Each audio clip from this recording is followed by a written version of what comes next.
Oh, well, that's a cool story. I need to get that on. I need to report that. Hold on. Yeah, that's why I was trying to get it. So our family was traveling back and forth, and then when we got like a little bit older, Heatwave were touring in America a lot. So we moved to America so that we could just be here for school and stuff like that. Yeah. And then when ain't he the one that on the Always and Forever? Yeah. That song, I always think about that song because the house party. Yeah, house party was. Yeah, you remember Maury? Like we weren't really allowed to watch first of all in England we didn't really get movies like that. But when we moved to America, a lot of my friends would be like, "Oh yeah, your dad's song is in House Party," but I wasn't allowed to watch it. So yeah. I was allowed to watch that one scene that they were at the party that they're dancing. That was the only thing that we were allowed to watch. Yeah. So I go back and watch it now. It's on Tubi and all that. I know, right? And then our mom, her dad, so my mom's from Liverpool, and her dad is the one that started the Beatles. So stop playing. I know. You heard I said the same thing. I'm like, what? Yeah, so his name was Lord Woodbine. And so in the 60s, he helped form the Beatles, got them their drummer. He used to have a calypso club. They used to practice upstairs in his club. He took them to Germany, but in Williams. And then, that's how that started. Yeah. You can look it up. So you got real good musical bloodline. She was born there and not sworn there. Yeah. And then our mom used to write for Heatwave. So she used to write some of their songs with Rod Temperton, who wrote Thriller, Rock With You. There was a keyboard player in Heatwave. So yeah. So we are musical. Oh wait, your father is who out of Heatwave? You lighting up a joint? Yeah. Oh yeah. That's what he do. It sounds good. Like how she said. I like how you said it. She said, "Paul, are you lighting up a joint?" He said, "Yes, I am." Why? Yes, I am. I'll put my drink right here. So there you go. But wait, your father is who out of Heatwave? What band member?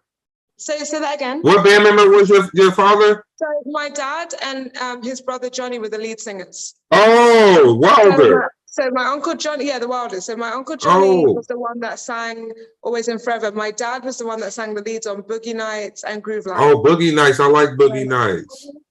So it's funny because my uncle Johnny, he had the softer melodic voice, which is like me.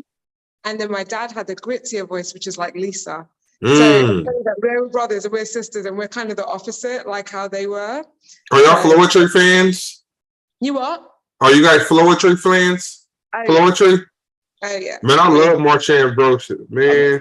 That woman's voice. Yes. Her drums are ridiculous. And you see how she does like a Layla Hathaway thing where she can she splits her vocal cords while she's singing, and they do like a two-tone. She made me cry one time on that Why You Hate the Game. Yeah, she made me, start crying. I don't even know why I started crying. I just had tears. No, that song there, man, look. You heard Why You Hate the Game is a song by the rapper The Game, but he has Marsha on there. But man, Marsha on that song, she make you think about anybody who probably tried to hate on you, stop you from doing something, or when you just or just empowered you to want to go do something with the way she sound. Because what she say, how it start? Anybody that knows my story, to all those that came before me, my time is now. I'm gonna do it all over again somehow. I like the other song she had. That I hope she cheats on you with a basketball player. I like that song too. Cause look at how it all turned out now. I like that song too. She got a lot of songs. What I liked about Floetry is when they did Butterflies, and you hear Michael Jackson's version, but their version is like Michael killed it. Like he did his thing. But it still was better though. You gotta give it to him. No. Yeah, that version was like. Hey, it's okay to say they have the better one because they did. They have the. I just had respect for both versions. Definitely. It's kind of like when Luther Vandross did Always and Forever. It's not like the original, but I respected Luther's. Even my dad was like, I gotta give him respect. Like you gotta give, he did his thing. He didn't try and do it like them, but he put Luther on it. So it's kind of like you gotta respect like the artistry in that. And they do those songs out of respect for the original artist anyway. So it's kind of like they're not trying to make it better. It's just sometimes it comes out that way. We all know. Yeah, but you know, I just text Lisa. I don't know what's going on. No, it's fine. Yeah, we already started. If you need to go ahead and start, it's fine. We can do it without her. I can. No, we've been started. We started probably 5 minutes ago. Hey, I was about to hit you with a poetry thing. I was like, all you gotta do is say yes. We'll get started. You ain't gotta worry about it. Look. All right, welcome to the Just Two Black Brothers podcast. I'm DJ Perry. That's my brother PoPolitickin, and we are joined by one half of Twisted Royalty. How you doing? Welcome. Thank you for coming. Thank you for having us, or me, but us. You holding it down.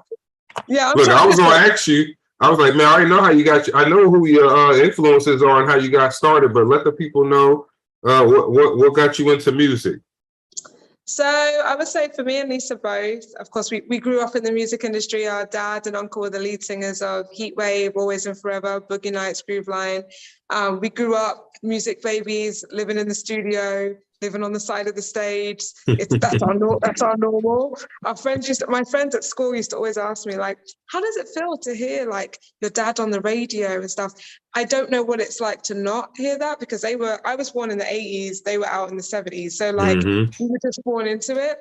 So very grateful to be brought up the way we were, but that was definitely our influence when it comes to arrangements, harmonies. I think Heatwave just had the whole 70s, that whole crew, like the Stylists, the Shy Lights, timeless music. That soul music. They put their heart and soul into. I said they call it soul music. It was really soul music.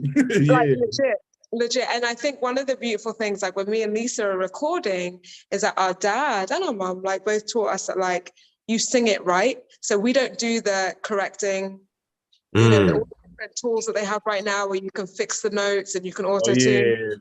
We sing it, and if your note is blue, you fix it. And so I really appreciate that, because we work hard. When we do our music, we're like, okay, Lisa just texted me. She's coming on now. But we literally are like, you sing it. Like we sing all of our harmonies. We don't hire singers to come and sing backgrounds. We do all of the notes. So I'm really grateful for how we were taught, you know, like back in those days, like kind of how we record, the whole band is in the studio. That's how we recorded our project. The whole band is in there. It's live, and people need to be able to feel like what you can do, not what the studio can fix and make you do.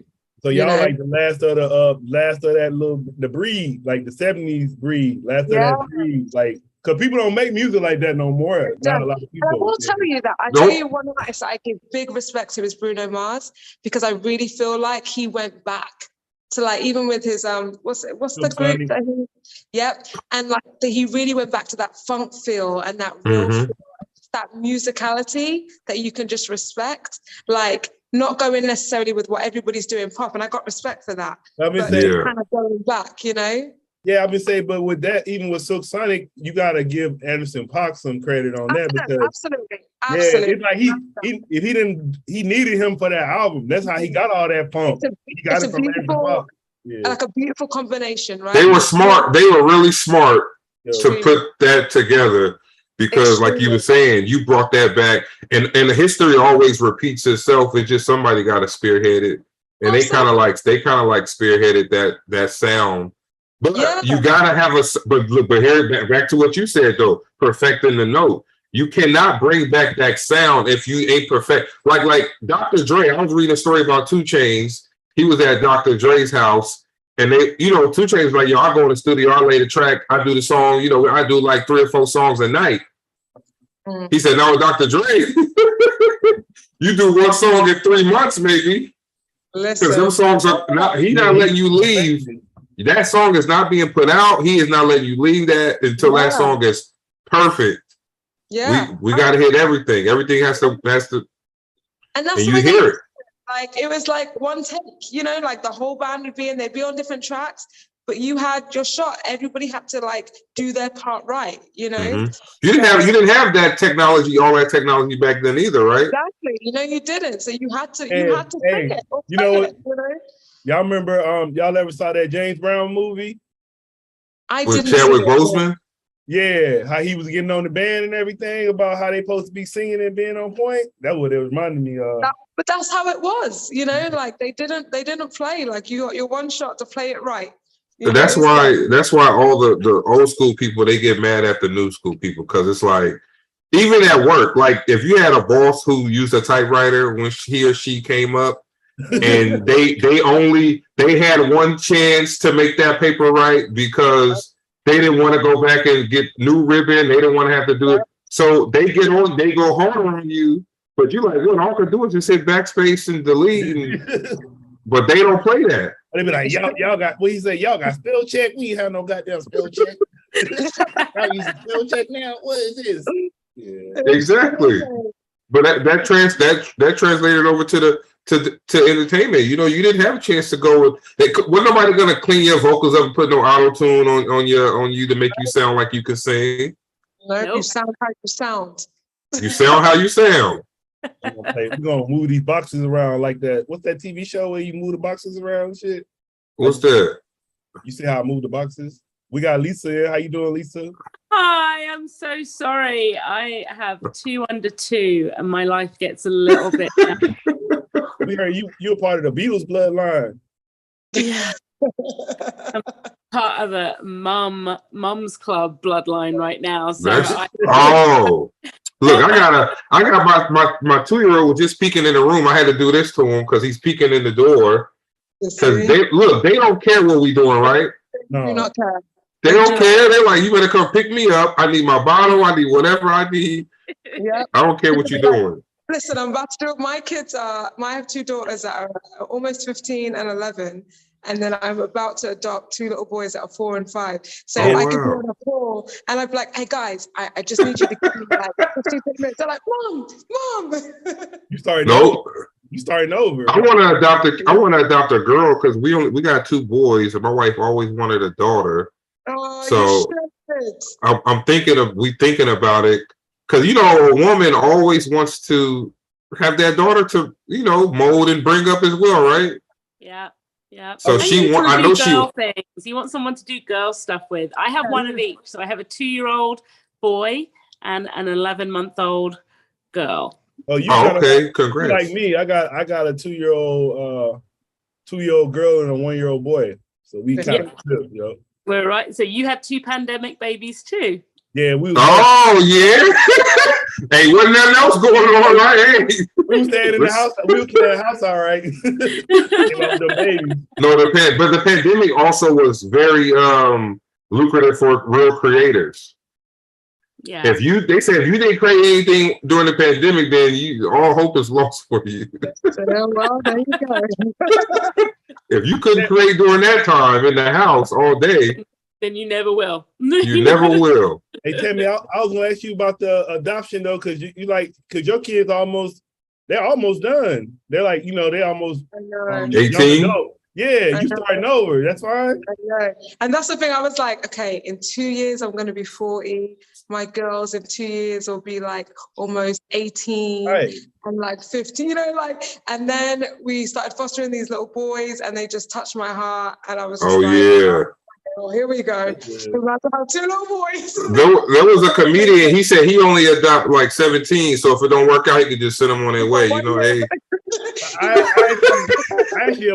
like the fact you adopted 2 little boys, man, because that's like you kept two boys from possibly being in jail. You know, never know. It's probably saving kids' lives. So absolutely, and that's really what ends up. You know, it's kind of like you look at the future like these are 2 people, 2 humans that are going to be adults, and like if we have the opportunity to help them, we need to. That process is so hard too, so it takes a long time. It is, yeah. It's a whole ride, but it's well worth it. Yep.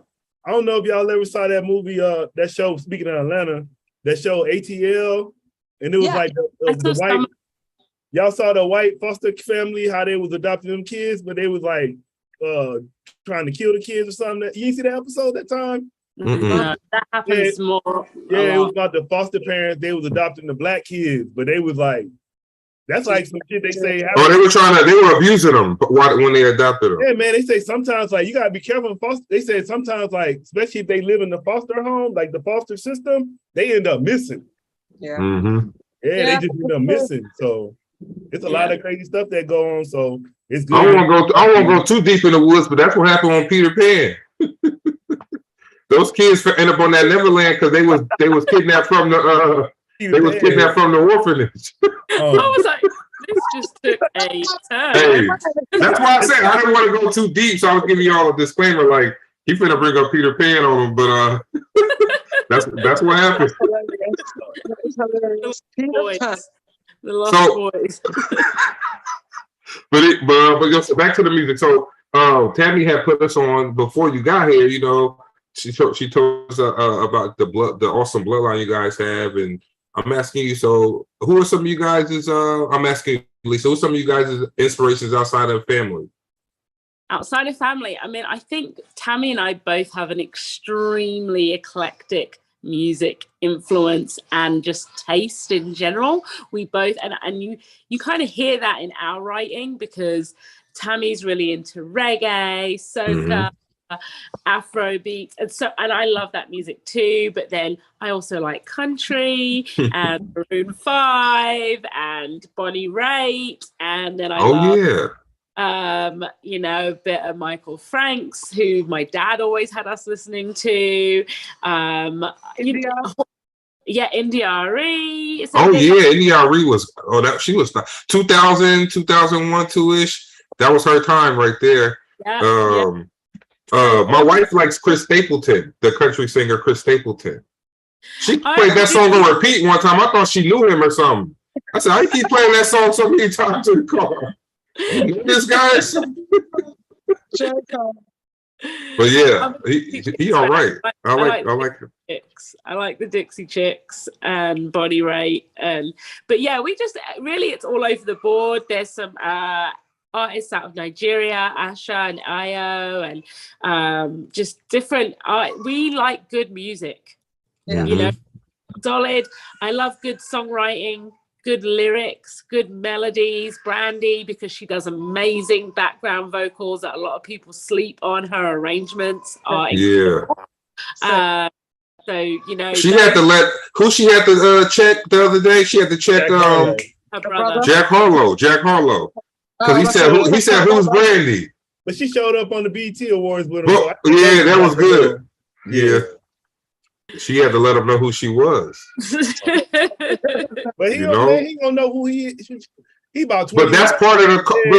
But look, shouldn't you think? But we could talk about that. Shouldn't you think anyone who's in that genre of music, you should know who your legends are, so to speak, right? I think if you making music and you don't even like, if you come out as a rapper, but you don't know who LL Cool J is, or you don't know who Tupac is. Come on, man. Are you really into it? Like, because we always say on this podcast, you can tell when people have it in them, and you can tell when people just trying to, you know, just be something because they think that's what you're supposed. You know, just because we African American or Black folk, whatever, they say, oh, you got to be a rapper. You got to be a rapper. You got to be a singer. So you can see the people who are just doing it because they say they may have saw someone else do it, and they say, oh well, if Tammy and Lisa singing, I'm gonna sing too. Yeah, right. But you don't know the work that people put in to get to where they are, and it's kind of like disrespectful in a way to some people. They take that offensive. It's true. It's like I sat here and wrote all of this music, arranged it, composed it, and then you had a computer system create that sound for you, and you're the one who makes all the money doing it, right? Right. You're the one who they put out there and say, this is what an R&B artist is supposed to sound like. And you like, that person can't even sing live because they don't have the computer there to help them. Yeah. Well, sometimes people do have it nowadays on stage. They have the computer to help them. What?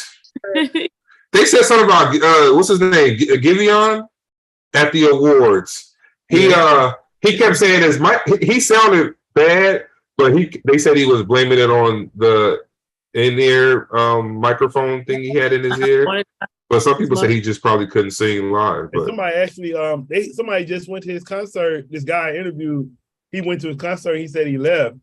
He said it wasn't good, but he can't really he makes good songs, but he don't have like a strong voice. But he makes good songs. Do you guys watch the versus competitions? I watched some of them. Some of them. I think the last one I watched was the Ray J and. That was a crazy one. That wasn't even his verses. That wasn't his verses. It wasn't his verses, but that's all I remember. Like it was. Yeah. I was just sitting back like, oh, bruh. Like, but y'all messing R&B up right now, man. Y'all gotta chill out. My heart hurt. My favorite was actually like Beanie Man. And, oh yeah, that was it. Beanie Man and Who was it again? I forgot the other dude. It wasn't Movado, right?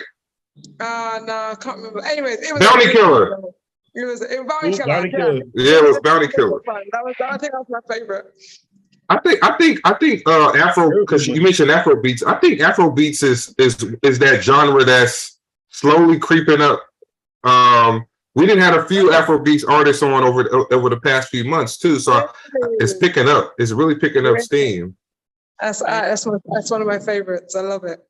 It's just music that makes you move, right? You hear Afro beats and you just like want to dance. You can't help it.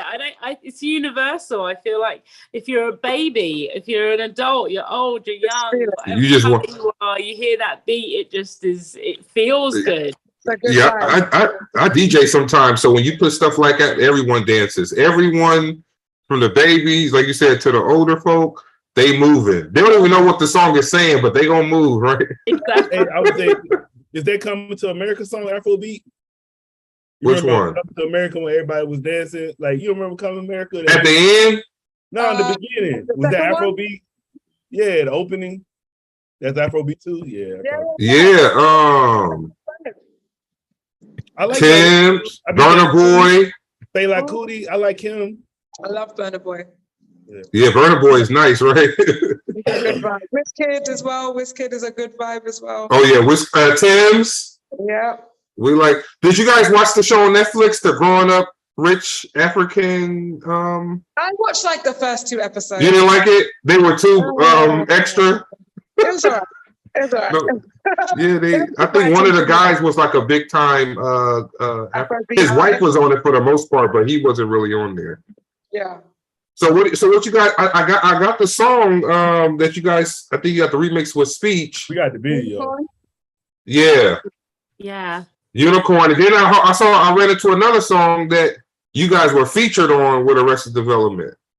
Yeah. We Feeling It All. Yeah. Mm-hmm. Oh yeah. So we got the video too. And we're about to drop an EP with like our stuff that like just me and Lisa with Twisted Royalty vibes. Like so that will be coming like, real soon. We did it. Yeah. We just did an acoustic remake of Always and Forever.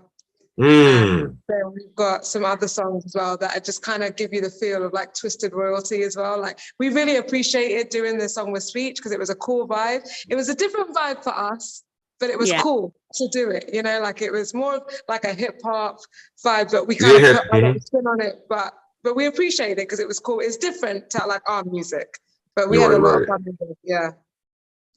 All right, so we're gonna go into the video. I guess you got it loaded, Pope. Shit, what y'all know about Moni Love? Moni Love? Yeah. She was with Queen Latifah back. She was like the first like female rapper from the UK that came out here. Yeah. Oh, what's behind the name Twisted Royalty?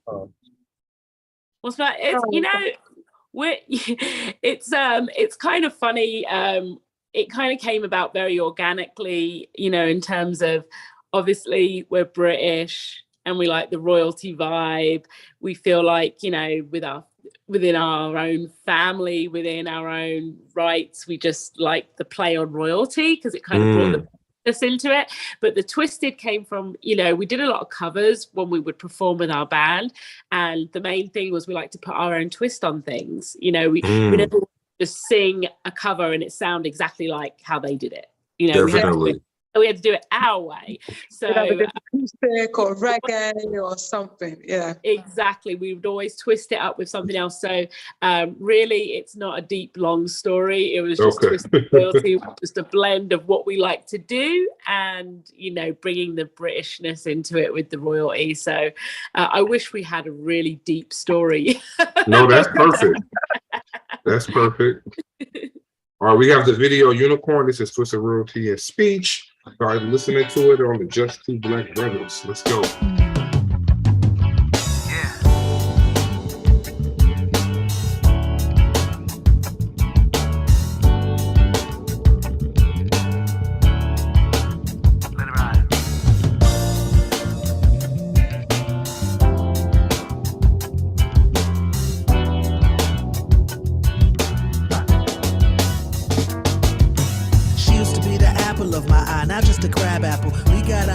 Turned out to be such a debacle. Words were said and feelings had that we cannot grab back, even with a lasso. Neither of us were wackos, just couldn't get out of our own ways. Only looking back could I see that though. We should have slowed down, calmed down, not such a fast flow. Pride got in the way of our vibe. It's natural. We needed to divide the feelings from the factual. I think most relationships would work, and from the jump we understood that it's work. Cause something makes us think that it's all in the flirts, romantic dinners and nice desserts. All the perks of being in love, but none of the hurt. Nah, two people coming together, it's such a unicorn. Two people coming together, it's such a unicorn. Two people lasting forever, forever. I am hoping we can try again. I can see things that I didn't see before now. You know that we put a lot in. But who has the heart to start from the ground floor again? Not me. I wish you and I could start again. I have a feeling that we could do better. I am hoping we can try again. I can see things that I didn't see before now. You know that we put a lot in.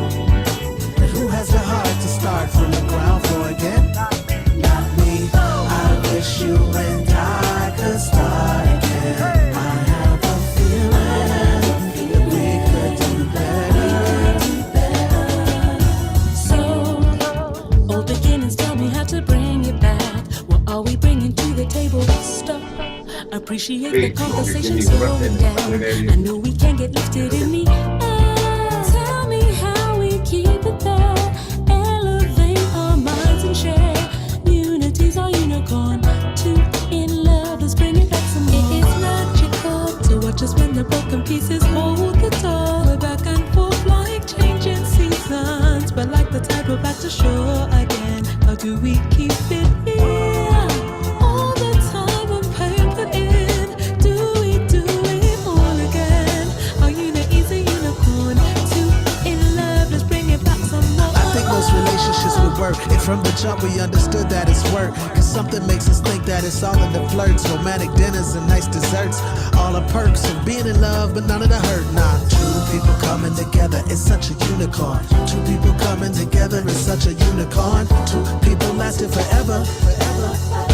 I am hoping we can try again. I can see things that I didn't see before now. You know that we put a lot in. And who has the heart to start from the ground floor again? Not me. I wish you and I could start again. I have a feeling that we could do better. I am hoping we can try again. I can see things that I didn't see before now. You know that we put a lot in. And who has the heart to start from the ground floor again? Not me. I wish you and I could start again. I have a feeling that we could do better. Yeah. Two people coming together is such a unicorn. Two people coming together is such a unicorn. Two people coming together is such a unicorn. Two people coming together is such a unicorn. Two people coming together is such a unicorn. Two people coming together is such a unicorn. Two people coming together is such a unicorn. Two people coming together I am is such a hoping we can try unicorn. again. You know that we put a lot in. And who has the heart to start from the ground floor again? Not me. I wish that you and I could start again. I have a feeling that we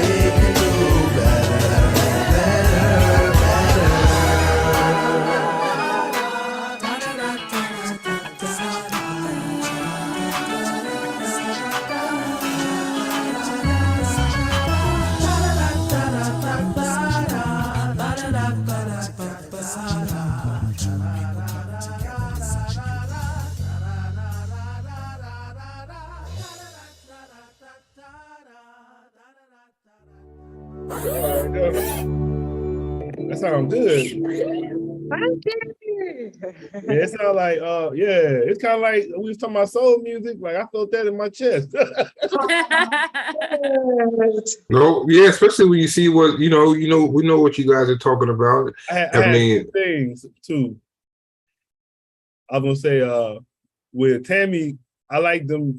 You remind me of Stevie Wonder with them beads. That's hard.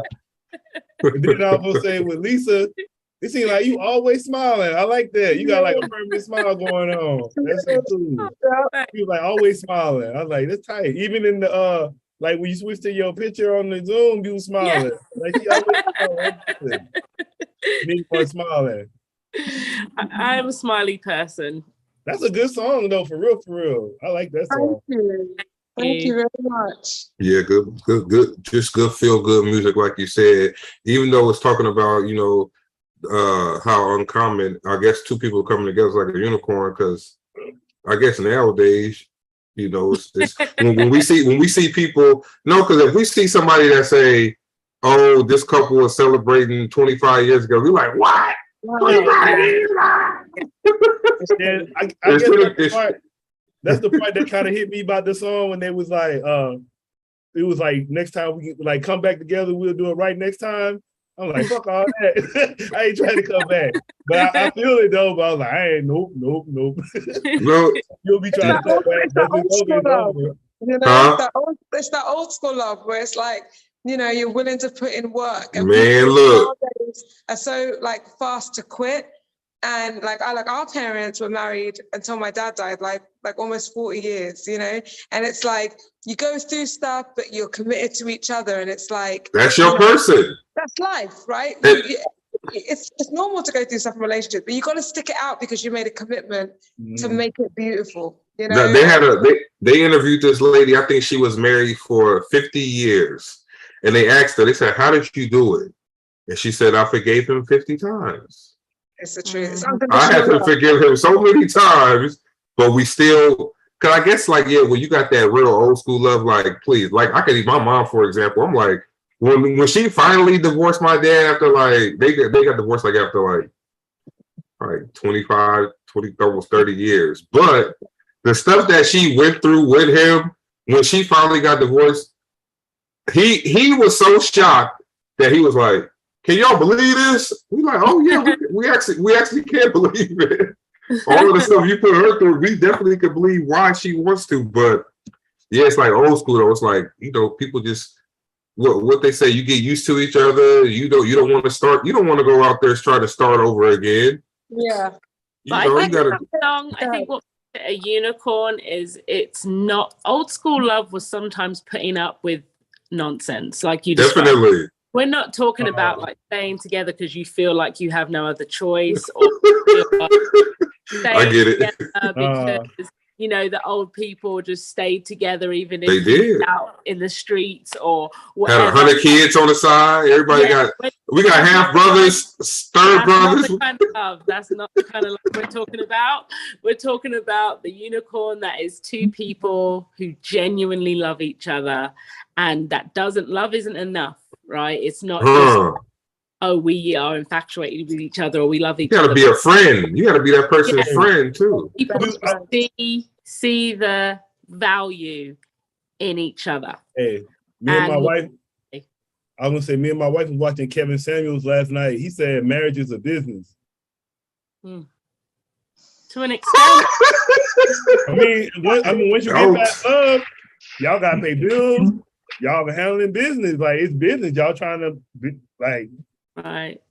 Oh yeah, like Jay-Z and Beyonce. That's like two corporations coming together, and they made something bigger than what they had together. Jay-Z and Beyonce. So it's true, but I think what makes the difference is the friendship. Like I remember my parents used to always tell me, like, if you're not best friends with your husband, then you really can't withstand like the ups and downs, because that's life. It's got to be your best friends, right? And I think I personally hope that when people hear unicorn, the old school people will be like, yes, this is true love. This is what Finally. songs used to talk about, like Always and Forever. And, like just the different songs that, back in the 70s, they spoke about like real love.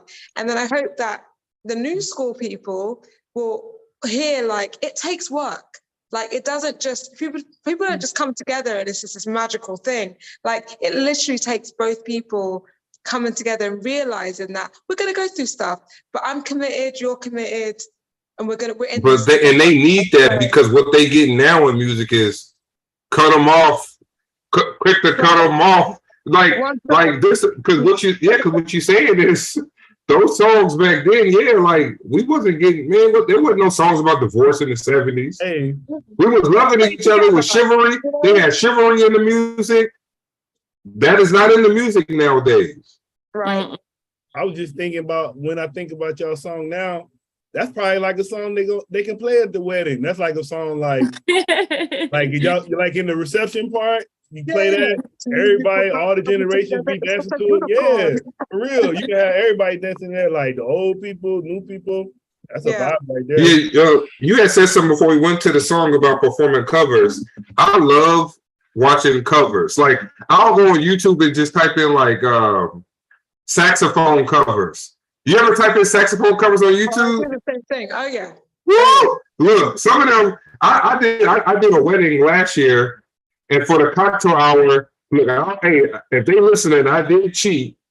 I took all these saxophone covers on YouTube, and I just played them at the cocktail hour. But they loved it. They were like, where you get this from? I'm like, man, just type saxophone covers on YouTube. Yeah. I heard somebody did the barge. What's the song about the barge? I like it. There's a guy, man, he do a saxophone cover of that song. That song make you cry and listen to that man. Play that saxophone cover. I heard a nice one. That Stevie Wonder song that all I do is think of. I heard a nice. I love that song. I heard a nice song of that. It sounds good. And they do nice violin ones too. Yeah, absolutely. So did you guys so what was your favorite cover to perform? Oh my gosh. That's a good question. Personally, literally any song that we do that we turn into a reggae vibe, I love.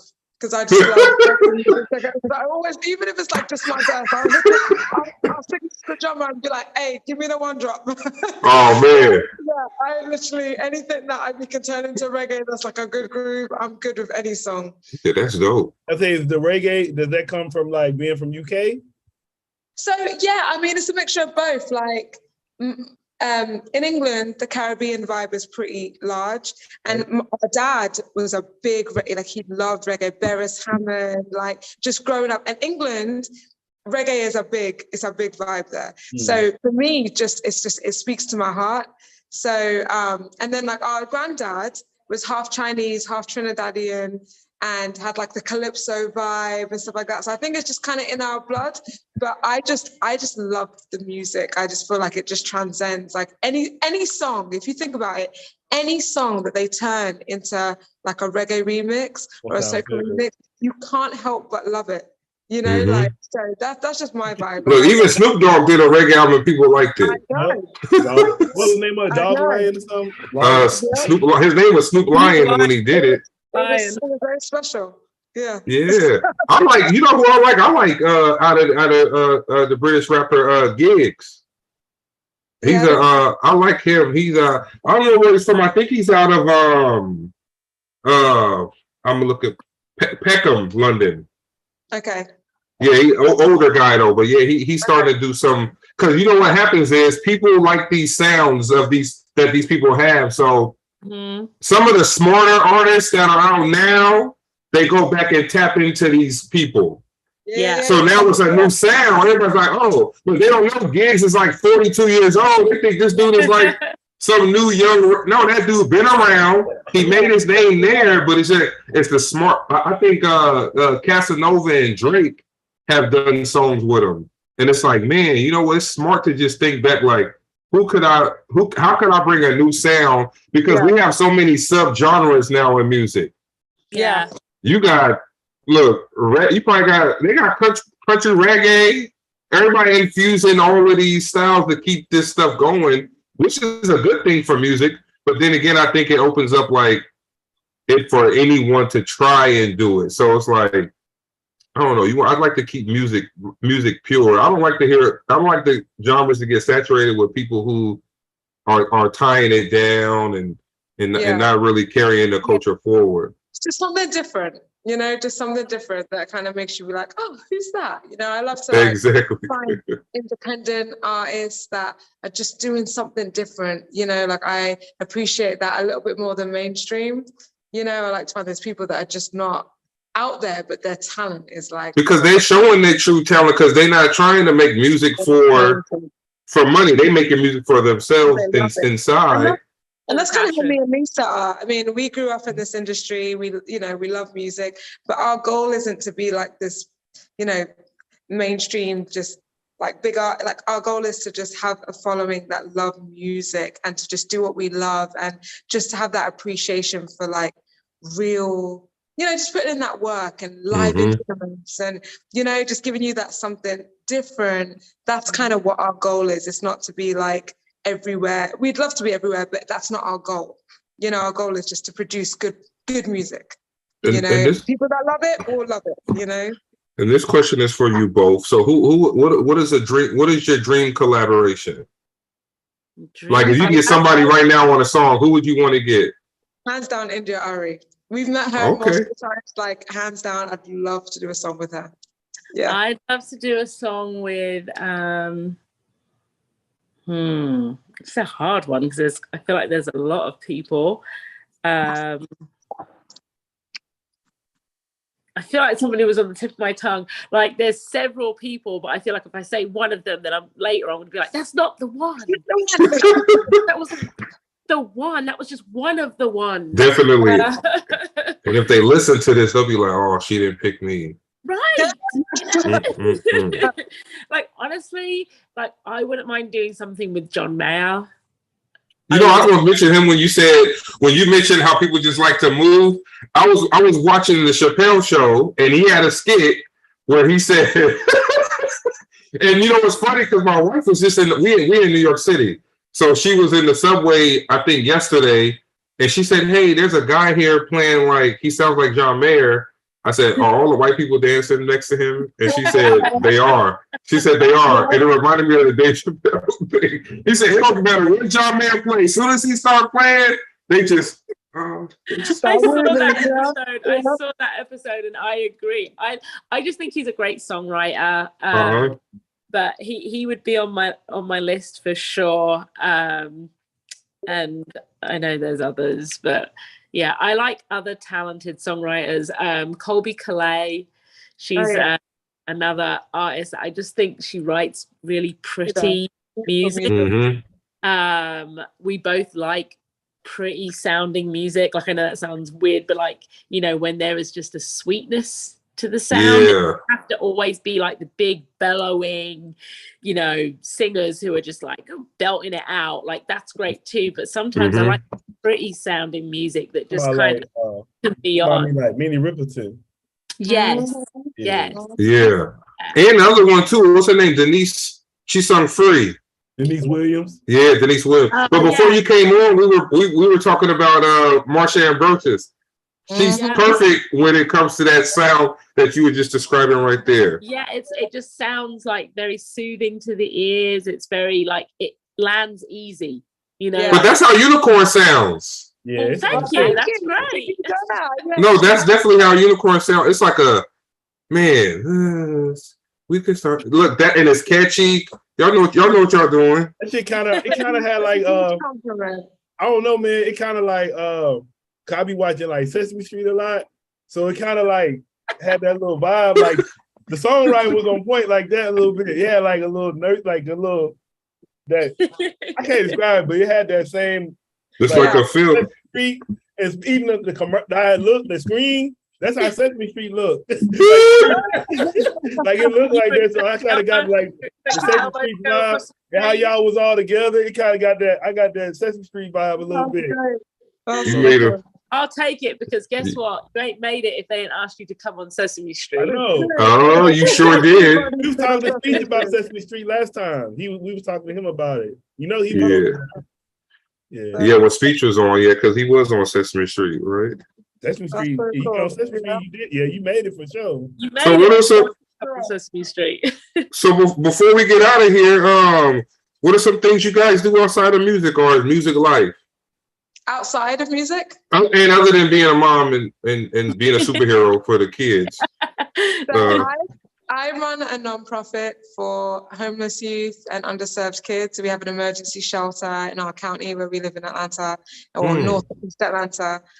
So outside of music, that's my other passion, is like just working with homeless and underserved kids and families. So yeah. Oh, that's dope. Got a big old heart too. So you got a big heart too. We got the smile. Y'all just good family, good sisters, good family. Raised you right, huh? We're gonna see y'all soon on all the TV shows doing something. I think so. And not on Tubi. Yeah, not on TV. Now let me stop. If Tubi called me and said, "Hey, could you guys put the podcast on Tubi?" I'll say yes. You're gonna be right on Tubi, shit, talking. All right, Lisa, what do you do?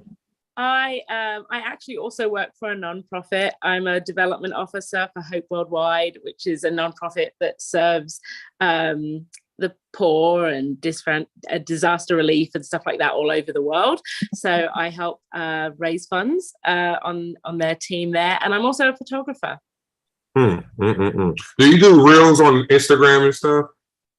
For our like band? Real? No, just like what, like people, because I know some people are making a lot of money doing like reels and just making videos and posting them on YouTube and Instagram. You do stuff like that as well? You know what, we need to do more as our band. We're really, really behind the 8 ball on the whole social media thing. So we're really trying to build that up, and we need to do more like as Twisted Royalty. So stay tuned because we are about to get our butts in gear on that. I do make reels of my kids.